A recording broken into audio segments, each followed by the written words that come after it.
Hello everyone, TLSG here. Today we are covering the statistically best performing deck in the game in Marvel Snap right now.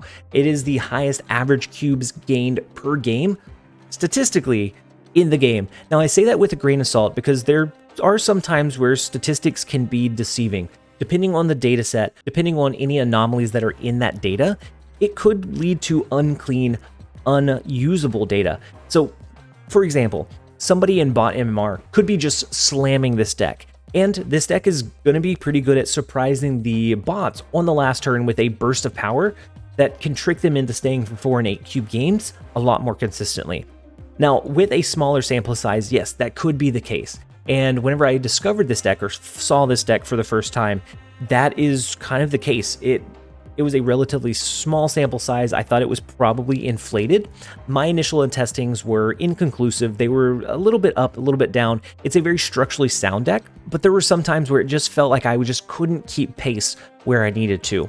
And then over the next couple of days, as I was testing the deck further, other people were discovering it because it is showing as the best performing deck in the game right now. And so other people that have these cards available were picking up, testing it out, and I would expect that the cube rate would drop, but it's maintained about the same over different filters, over different sample sizes, over different ranks, collection levels. It has maintained at a very statistically sound deck. Now, I'm not completely sold on it being 100% the best deck in the game, but I do think it is a very sound deck, and it uses one of my favorite cards, Stature.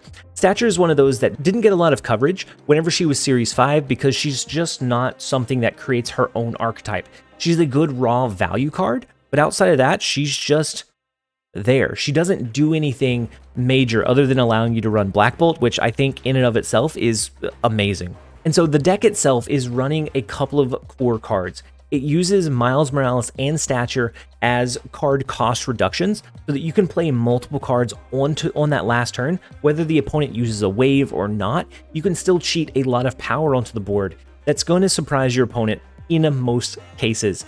So for our Miles Morales enablers, Miles Morales gets enabled by any time a card is moved, whether it's your card or the opponent's.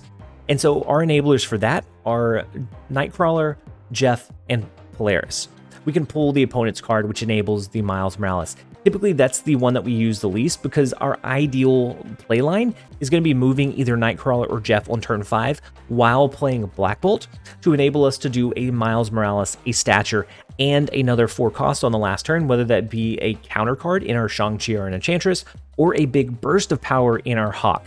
Either way, it enables some really insane bursts of power that's usually pretty hard to pinpoint exactly where it's going to land. Outside of the movement enabling and stature enabling cards, so Stature with Black Bolt, Miles Morales with the move engines, we have the Hawk package, which the Hawk package adds in Korg, Rockslide, and Hawk. A lot of times you think of Korg and Rockslide as only buffing up the Hawk, but it's easy to overlook just how big of an impact those cards can have on the opponent's playline. So just having that one extra card in their deck sometimes could be the difference between them drawing the resource that they need to win the game or them just losing because they drew a rock. And the more rocks that you have in, the more disruption you can potentially add in. And it's kind of like Iceman. You don't necessarily see the impact most games, but most of the time it is there. And then finally, rounding out the rest of the deck, we have our counter tools. We have Shang-Chi and Enchantress. Sometimes Shang-Chi is just going to swing you a lane in your favor and just win you the game. Same thing with Enchantress. We're seeing a really heavy ongoing meta, a little bit less so now that Enchantress has been buffed. She's been used a little bit more.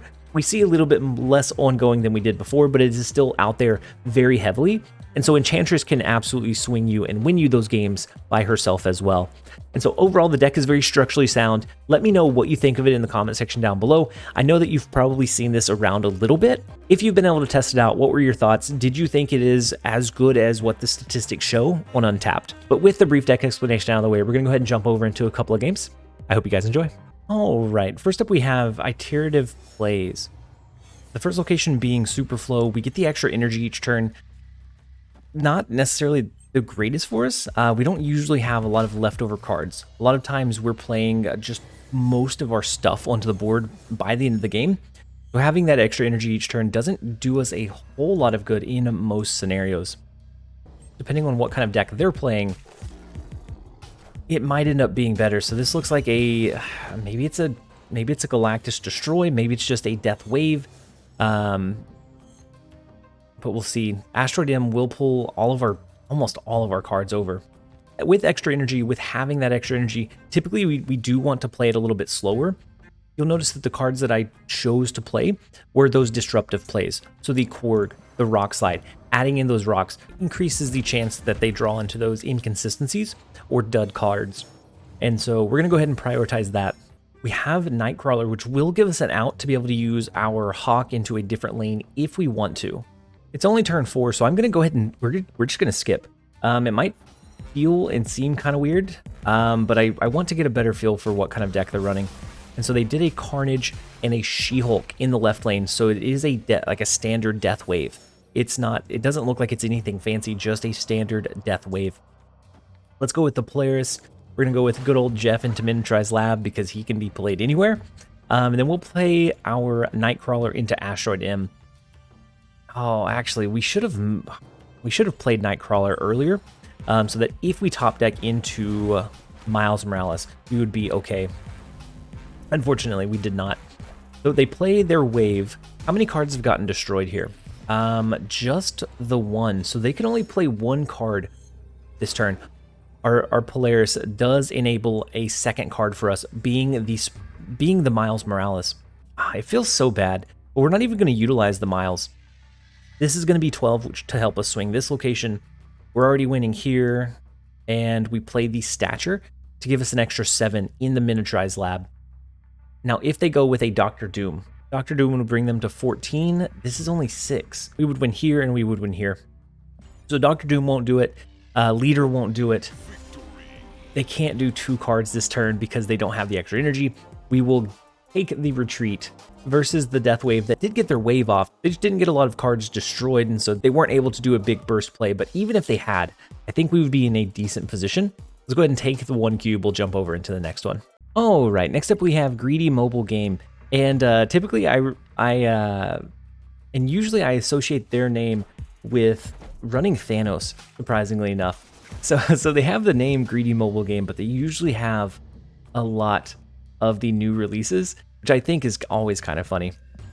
So Avengers Compound in the left lane, we'll have to play a card there on turn 5. We can play Jeff wherever we want, but most likely we're going to be leaning in on the Black Bolt on turn 5. Whether we have Stature or not, it's just good to have that element of just uncertainty for your opponent. Now, we're going to go ahead and do Jeff and Korg. If this middle location, Mirror Dimension, turns into the Bifrost, all of the cards are going to move over. But the benefit that we have versus them is that 2 of ours will be able to move, so we can clear up some space to play additional cards there. So they would have at least 3 cards in that lane. I kind of hope Mirror Dimension copies the Bifrost. That is what we're rooting for. That is beautiful. We will absolutely take that. And you know, here we're just not going to play anything. We have the capability, the power to do the Hawk, but I don't think we want to. That leaves too much information out on the board for the opponent. So their Maximus allows us to draw into Enchantress and Rock Slide. Crazy that they just loaded a Maximus. That gives so much, so many resources to the opponent. It's so wild. Okay, so we have to play into the Avengers Compound this lane, or this turn. We don't have Stature yet. Wow. We have a 50-50 shot of drawing Stature. Let's go ahead and move our Jeff into the Bifrost just to enable Miles on the last turn. We're gonna do Black Bolt just in case we do draw into Stature, and we will still take care of. What? Greedy Mobile Game. What are you doing? We get rid of their Jeff. I think they were gonna lean in on Jeff on the last turn to get some extra reach into the Professor X lane. But no more, my friend. No more. We'll take it. Sometimes we'll take it. Let's jump over into the next one. All right, so they have an immediate shot for revenge. Now, we know that they have the Professor X. We know that they're running like a Jeff control deck, I would assume. Maybe they have Negasonic as well. Just some of those really expensive cards.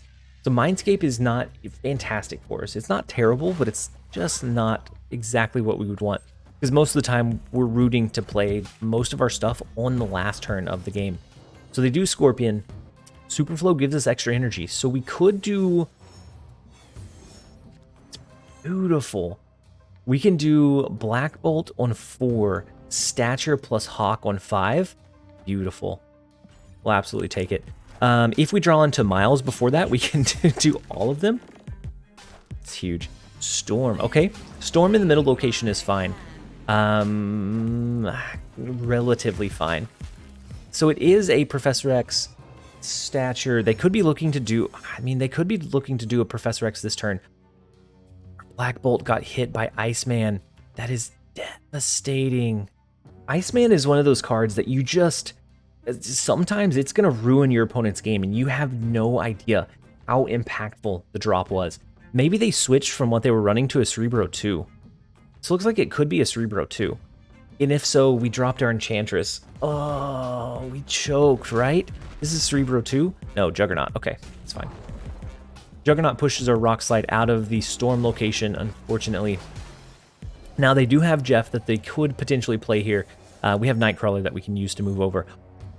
Their Juggernaut did us a solid and allowed us to still do our Miles Morales. Let's do this. This will be 10 power, so 12. 12 power if they Professor X lock this lane, which should exceed what they have, the Miles Morales in the right lane. We're going to send them some junk as well. They're only going to be able to play like very few of these resources. The Doctor Doom is actually pretty solid. Wow. I wasn't expecting the Doctor Doom there. Actually pretty big. And we beat that? So we sent them Stature and we sent them Black Bolt. Black Bolt is going to be 7 because of the Scorpion. All right, we're going to do some shifting here. We're going to do this. And for good measure, we'll do the rock. We're going to move Nightcrawler over. If they do the Black Bolt, that is 7 power. That brings them up to 12. Nightcrawler moving over here will bring us to 13, so we can win in that lane. Moving Jeff over here gives us 1 additional power, so right now we're 12. This will give us 7, which will put us up to 19. They shouldn't be able to beat us in the left lane either, and we're going to lock that in. Now, they could have drawn their own resource, potentially, that was better than the Black Bolt, but that would come down to a beautiful top deck on their end. Wait. Oh my god.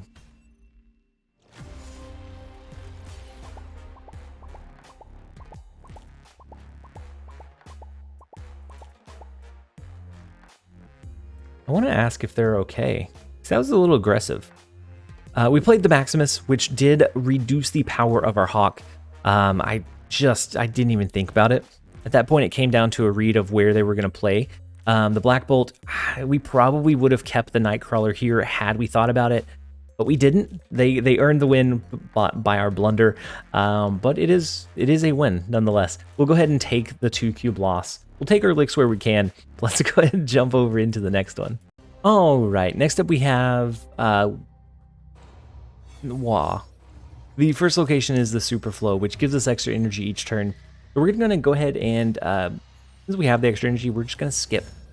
We could have played our Nightcrawler, but honestly, with the extra energy, there's no need to rush it out onto the board until we know a little bit more about what the locations look like. I'm actually going to play it patient. I'm going to skip on turn 2 as well.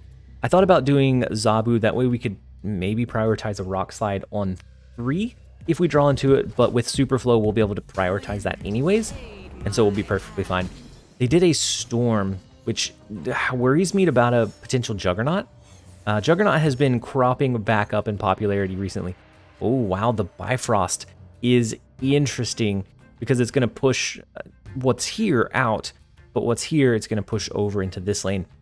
So I know we could do our Hawk this turn, but I'm okay playing this kind of subpar. We're going to play this lane subpar. It's going to reduce the cost of our 4-cost cards. Next turn, we can play into Superflow, which I think we're going to do... I don't know. I'm torn between Black Bolt and Hawk here. They're a discard deck, so maybe we don't do Black Bolt at all. Let's do this one. We're going to do Hawk and Jeff. They're going to move over into the flooded lane. They probably drop a Dracula here. if they're running the discard deck that I think they are, the Apocalypse discard that runs the Iceman, the Storm. Wow, they do a MODOK. Wild. Okay. Wolverine gets discarded, Swarm gets discarded, and Apocalypse gets discarded. That is a huge, huge hand. Oof. Discard is formidable. It's just a solid point slam deck. It's not always exciting, but it's always consistent. We're gonna have to get either Rockslide or Korg here. Stand a chance in this lane. Actually, maybe not. Maybe we just Polaris it over. Hit this lane with an Enchantress because we can, and we're gonna move the Wolverine, giving them much less reach in the middle location. They're only gonna have 4 spaces to play. They don't have a Dracula down on the board, and so all it comes down to is if we can win this lane, basically, which I think we do. I think we can easily position ourselves into winning that. So we have 15 there already, and since this is zeroed out, they don't have anything. We have both of these. You can actually do all 3. There's really no harm in it, right? Just flood all 3 into the Superflow. I don't think we ever beat the amount of swarms that they have, but we did force them into an unwinnable situation, an unwinnable position. We'll take our 1 cube. Let's play the next one a little bit more aggressively. Let's go ahead and jump over into it. All right, next up we have Wamanazai. Wamanazai? If you're watching this and I mispronounced that, let me know how you say it in the comment section. I'd appreciate it. We're going to go ahead and play our Nightcrawler. We have Zabu to play on 2. The Bifrost is unfortunately the featured location. I didn't have this recorded ahead of time.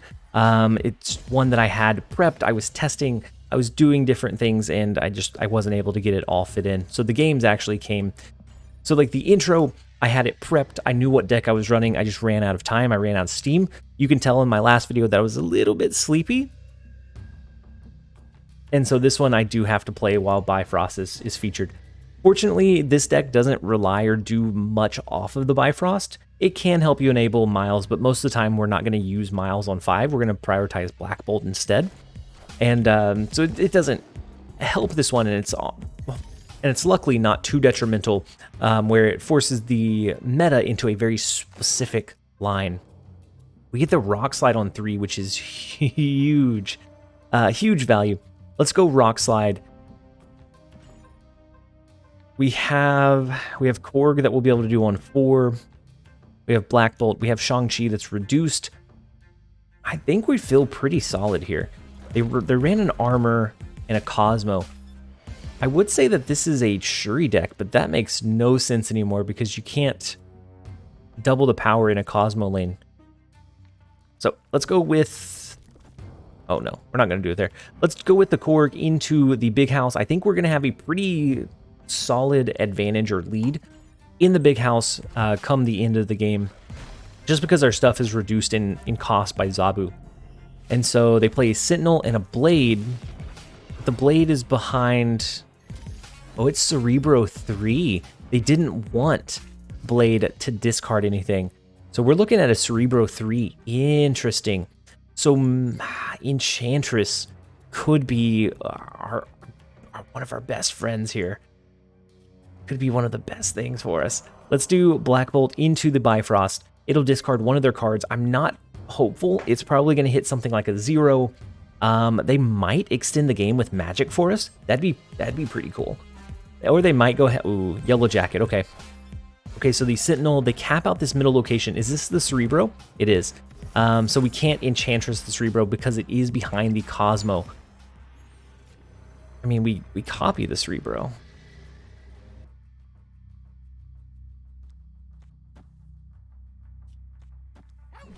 All right, so I thought about doing the Polaris, but that is going to pull either like a Blade, an Armor, a Sentinel, and that might be more than we can handle in the Bifrost. I think they're probably going to go with something like a Valkyrie. Some cheap cards. Oh, wow, no, they stack all the way into the right lane. Ooh, that's awful. The Adam Warlock. Okay, wait. They didn't have good enough resources to be able to overcome. Wow, we got very, very lucky. Cerebro 3 is one of those that it was a joke for a while. Like, it was not good. It was not consistent. It's gotten to the point where it's pretty formidable. It has a lot of resources. So like Jeff, if you use Professor X, you can use that variant into playing Jeff into that lane. You have the Bast, you have the Valkyrie, Blade Magic.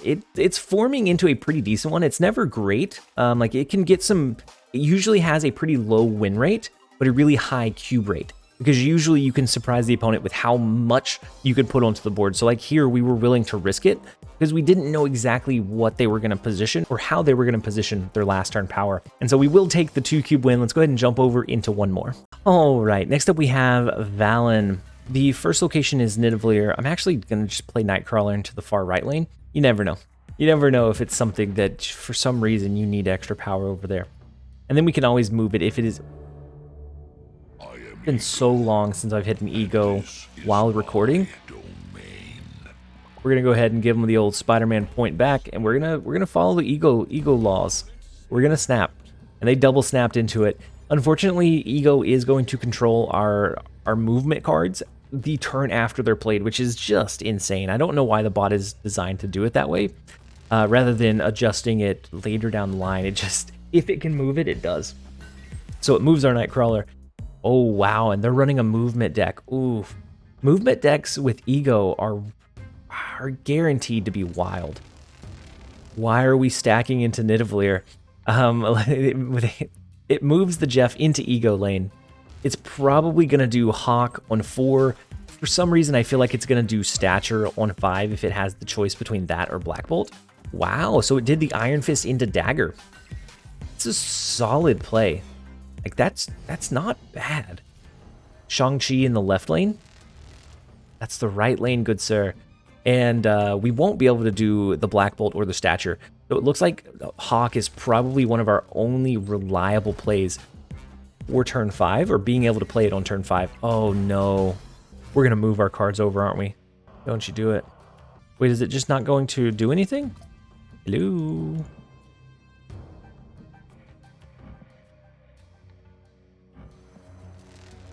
There we go. It took it a long time. So it does play. Oh, why would you do that? I don't think that's the play that we wanted. Maybe they cap it out with lower. Maybe their ego caps it out as well, and then we can outpower them here. Maybe. I don't know. It moved Jeff out of this lane just to move it right back. At least we have the Hawk. Actually, the Hawk's going to be pretty small. Oh, well. We've got a dream. We have got a dream. Okay, so it does cap out that left lane, which it doesn't buff their dagger, because dagger's on when she moves, not when other things move to it. And so then we have our cards over there. We lose the left lane by 2. Oh, well, good game, Valen. Wait, hold up. No way. Oh my god, no way. Ego always has a plan. We're going to end it off of that wild one. That was a wild card match. That doesn't count towards anything. Like, we got 8 cubes off of it, but that could have very easily, and it should have been, an 8 cube loss based on how everything else was being played. We will take the luck where we can get it. I hope that you guys enjoyed the video. If you did, make sure to give it a like and a comment down below. What are your thoughts on the deck? Let me know if you were able to try it, if you've seen it, if you think that it's as good as what the stats say, because I'm kind of tentative on it.